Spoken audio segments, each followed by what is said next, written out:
어제 말씀 속에서 무엇을 보았습니까? 다시 이 요셉에게로 돌아가는 이 12 형제들, 11형제죠. 11형제의 모습을 보게 됩니다. 특별히 어제 그 과정 속에서 마지막 걸림돌이었던 이 야곱의 씨름을 함께 보았는데요. 그가 내려놓지 못한 마지막 그 집착을 하나님 앞에 어쩔 수 없이 내려놓았을 때 하나님께서 요셉도 살리고 형제들도 살리고 베냐민도 살리는, 그리고 야곱의 인생도 하나님께서 회복시키시는 새로운 길을 열어주셨다. 그래서 참 이 말씀이 우리에게 힘이 되는 이유가,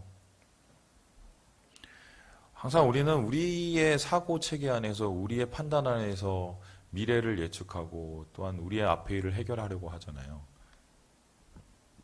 그것이 맞는 경우도 많이 있지만 사실은 예수를 믿고 하나님을 의지하는 사람들은 그렇지 않은 경우가 많이 있죠. 하나님께서 왜 그런 예외된 상황들을, 우리가 이해할 수 없는 새로운 길들을 제시하시냐? 하나님이 어떠신 분이신 것을 가르치시고 우리가 또 하나님을 어떻게 의뢰해야 되는지를 가르치기 위함인데요. 바로 야곱은 그런 하나님의 새로운 길 앞에 자기의 이때까지 걸어왔던 길을 내려놓고 주님이 어떻게 하실 것인가를 이제 그냥 가만히 보게 되는 그 상황이 오늘 말씀 속에 배경이 되는 것입니다. 그래서 아버지를 이제 뒤로 하고 베냐민을 데리고 시므온을 찾으러 이제 형제들이 나귀를 타고 애굽을 향했습니다. 그리고 그 애굽을 향했을 때 그 애굽에서 요셉은 무엇을 하고 있었느냐? 밥상을 차리고 있었어요. 우리 함께 16절의 말씀을 같이 한번 읽어보겠습니다. 시작. 요셉은 베냐민이 그들과 함께 있음을 보고 자기의 청지기에게 이르되 이 사람들을 집으로 인도해 드리고 짐승을 잡고 준비하라. 이 사람들이 정오에 나와 함께 먹을 것이니라. 요셉이 무엇을 했나요? 여기서 보는 것처럼 밥상을 차리고 있었습니다. 근데 여기서 이 밥상은 어떤 밥상이냐 했었을 때, 1차적으로는 형들이 오니까 형들을 혹은 자기의 동생을 대접하기 위한 밥상이기도 했지만, 오늘 전체적인 글을 봤었을 때 계속 반복되는 단어가 있어요. 그게 뭐냐? 안심, 안부, 안녕, 평안, 이렇게 번역이 됐던 이 히브리어인데요. 그것이 뭐냐면 바로 샬롬입니다.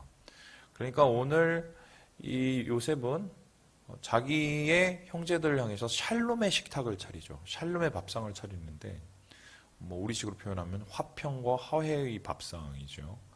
근데 이 화해와 화평의 밥상은 사실 그 당시의 개념으로는 도저히 납득이 안 되는 밥상이고, 또한 그 요셉과 형제들의 이야기를 비추어 봤을 때도 이거는 참 상상할 수 없는, 인간이 할 수 없는 화해의 모습이라는 것을 우리가 깨닫게 됩니다. 보통의 경우는 어떻습니까?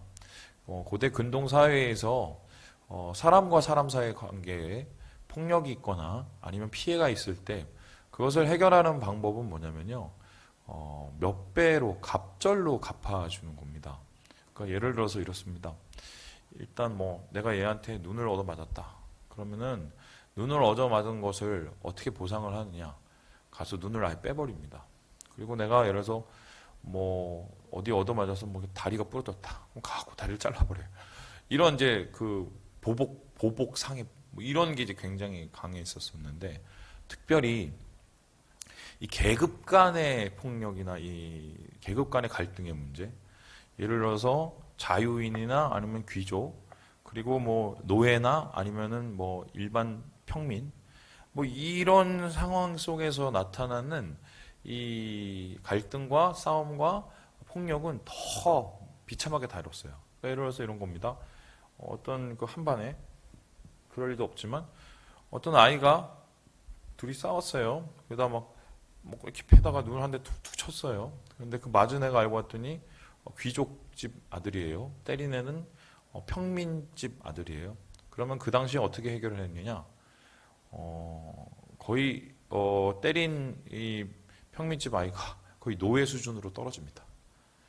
그렇게 아주 보복에 대해서는 철저한 보복의 개념이었는데, 그런데 하나님께서는 이런 것을 아시기 때문에 이 모세의 율법을 통해서 후에 뭐라고 얘기하시냐면 눈에는 눈, 이에는 이라고 말씀하시지 않습니까? 그러니까 이거는 네가 받은 만큼 때려주라는 것을 가르치기 위함이 아니라 더하지는 말라는 소리예요.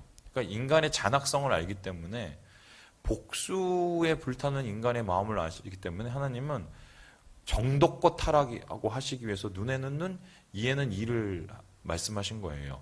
그러한 갈등을 최소화시키기 위해서. 그런데 그런 차원에서 오늘 요셉을 보면 이제 지위가 다르죠. 지금 보니까 요셉이 형들하고 다른 밥상을 차려 먹고 있지 않습니까? 그 이유가 뭡니까? 그 당시에 이집트인은 문명인이었어요.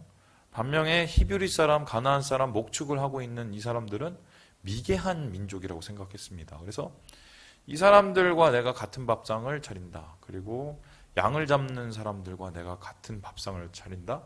이거는 한마디로 그 당시에 고대 근동의 이 문화를 봤었을 때 말이 안 되는 거기 때문에 따로 밥상을 차렸어요. 그럼 그만큼 계급적 지위가 서로 크게 차이가 났다는 것인데, 이런 상황 속에서 요셉은 얼마든지 큰 보복을 행할 수 있었습니다. 이미 나름대로의 보복의 방법들은 눈에 보였을 거고요. 그리고 이미 이 누명을 씌워봤기 때문에 이 형들을 고소하고 이 형들을 막 대할 수 있는 상황이었어요. 최소한 눈에는 눈, 이에는 이로 할 수 있는 상황이었습니다. 그런데 요셉은 그렇게 하지 않습니다. 그리고 무엇을 하느냐? 형들을 위해서 화해의 식탁, 그리고 형들을 위해서 평안의 식탁을 차리는데, 오늘 이 요셉이 차리는 이 평안의 식탁과 화해의 식탁을 통하여서 이 오랫동안 엉망진창이었던 이 야곱의 가족이 다시 하나님 안에서 하나가 되고 연합할 수 있는 그런 계기를 마련하게 되는, 이것이 바로 오늘 요셉이 차린 화해의 식탁 그리고 샬롬의 식탁이었던 것입니다. 자, 그렇다면 요셉은 이 식탁을 어떻게 마련하고 어떻게 진행시켜 나갔을까? 우리 함께 31절의 말씀을 같이 한번 읽어보겠습니다. 31절의 말씀입니다. 시작. 얼굴을 씻고 나와서 그 정을 억제하고 음식을 차리라 하매. 여러분, 지금 이 요셉이 자기 동생을 보고도 굉장히 지금 놀랬어요. 왜냐하면 반가워서 놀랬을 것이고, 동생이 저렇게 건장하게 살아있다는 것 자체가 굉장히 큰 위안이 됐겠죠. 그래서 이 사람이 얼마나 여린 사람이었으면 그 동생의 모습을 보고 너무 감정이 올라와서 막 뛰어가서 울고 나옵니다. 그리고 절제하고 감정을 절제한 상황에서 다시 그 화해 식탁을 이어가게 되죠. 여러분, 이게 우리가 봤을 때 특별히 하나님 안에서 우리가 화해의 어떤 장소, 화해의 어떤 계기, 그런 통로를 마련하기 위해서는 제일 먼저 시작되어야 될 게 뭐냐면요, 내 감정을 절제하는 거예요. 내 감정이 앞서고 내 감정에 휘두르기 시작하면 그때부터 내 이성도 엉망이 되고 내 의지도 엉망이 됩니다. 뿐만 아니라 신앙도 개판이 되죠. 인간을 구성하는 것 중에 지정의가 있죠. 이 머리의 부분, 이 지식적인 부분, 이성, 그리고 우리 감정적인 부분, 그리고 우리의 의지적인 부분, 이런 것들이 있는데, 여기서 여러분 가장 파워가 큰 게요, 이거예요. 이러한 감정의 문제가 억제되고 절제되지 않으면 이성이 지배되고 우리의 의지가 엉망진창이 되는 건 순식간이거든요. 지금 오늘날 극자나 극우에서 정치하시는 분들의 공격적인 특징이 뭐냐면 이거를 계속해서 풀려가거든요.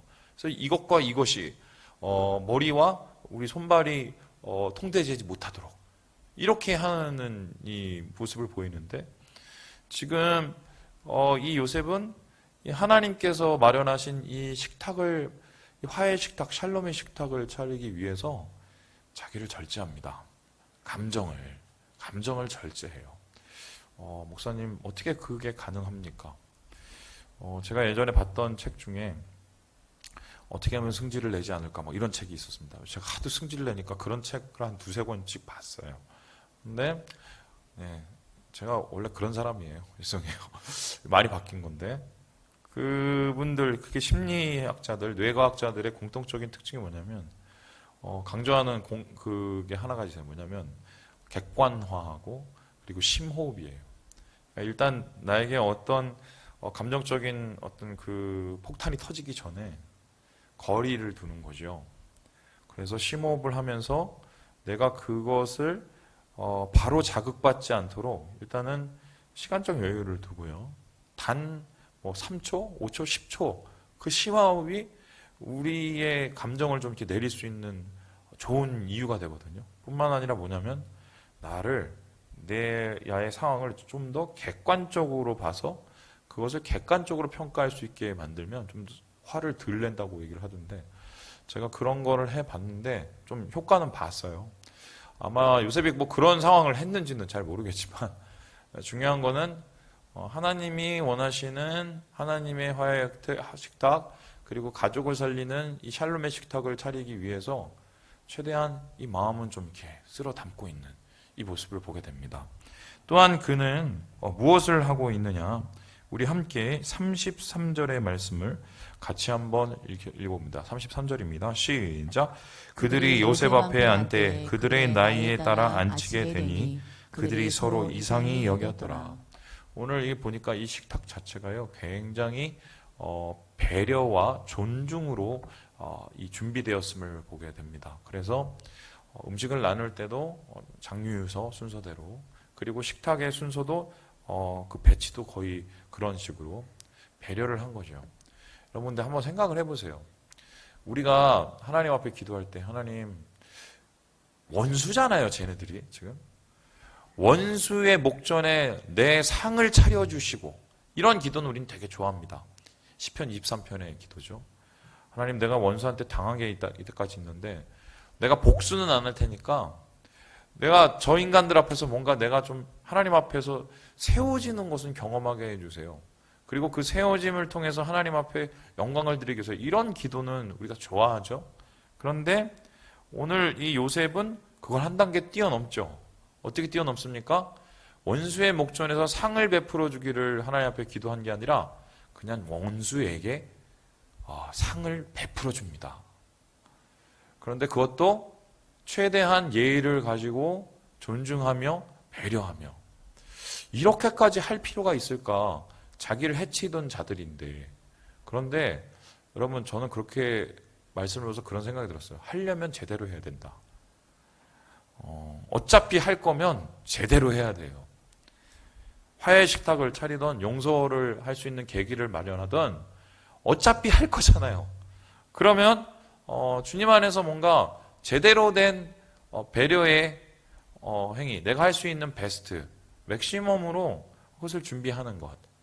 물론 이제 마음속에서 뭐가 쑥쑥 올라오고 과거의 감정이 올라오고 또 과거에 쓴 생각들이 올라오겠지만 그럼에도 불구하고 할 수 있으면 최선을 다해서 준비하는 이 모습을 요셉에게서 우리는 보게 되죠.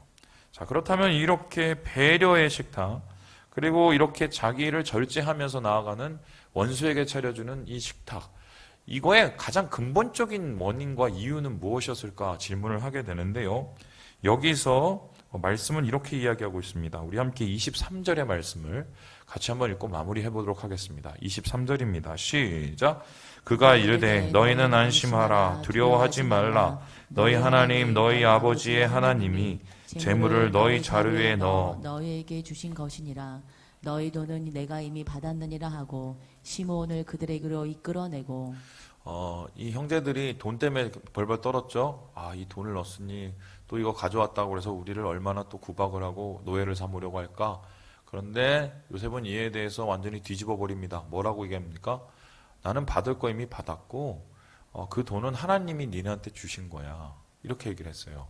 그러면은 이 말을 좀 확대 해석하면 뭐냐면 지금 왜 요셉이 이 상을 차리고 있느냐? 이 샬롬의 식탁을 차리고 있는 이유가 뭐냐?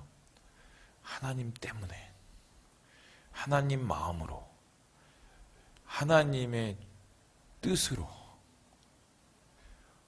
하나님의 은혜로 이 식탁을 차리고 있는 거예요.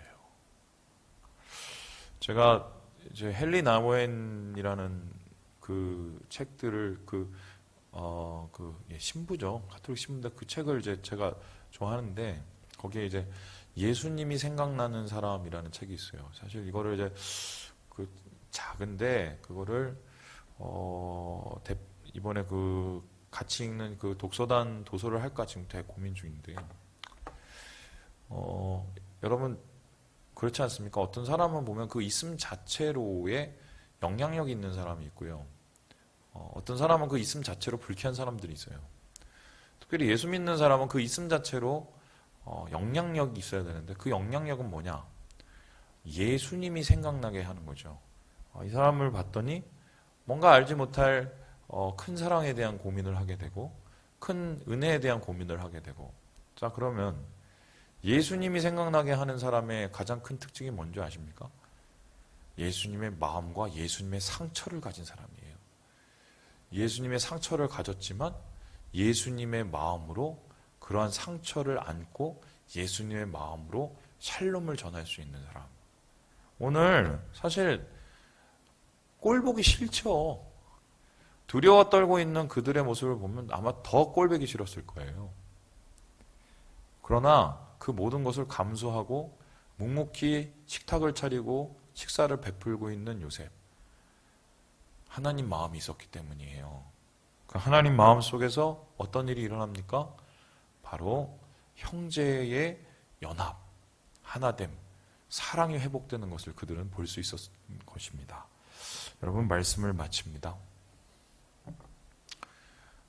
여러분이 하나님의 마음을 품고 있다면 우리가 하나님 마음을 품고 있다면 하나님이 원하시는 이 샬롬의 식탁을 꼭 차려야 될 때가 올 거예요. 그때 우리가 우리를 절제하고 또한 우리가 최선을 다하고 우리가 용서의 마음으로 그 식탁을 차릴 수 있기 위해서 우리는 끊임없이 하나님의 마음을 질문하고 물어봐야 될 것 같아요. 그렇게 마음을 준비하고 차려질 때 그 식탁은 바로 모두에게 축복으로 변하는 식탁이 될 것이다. 여러분, 우리 사랑하는 3일 가족들 모두가 이 요셉을 닮아서 샬롬의 식탁을 차리시고 하나님이 생각나는 사람들로 주위 사람들에게 은혜와 축복을 전하는 사랑하는 주의 통로가 되시길 주님의 이름으로 축원합니다.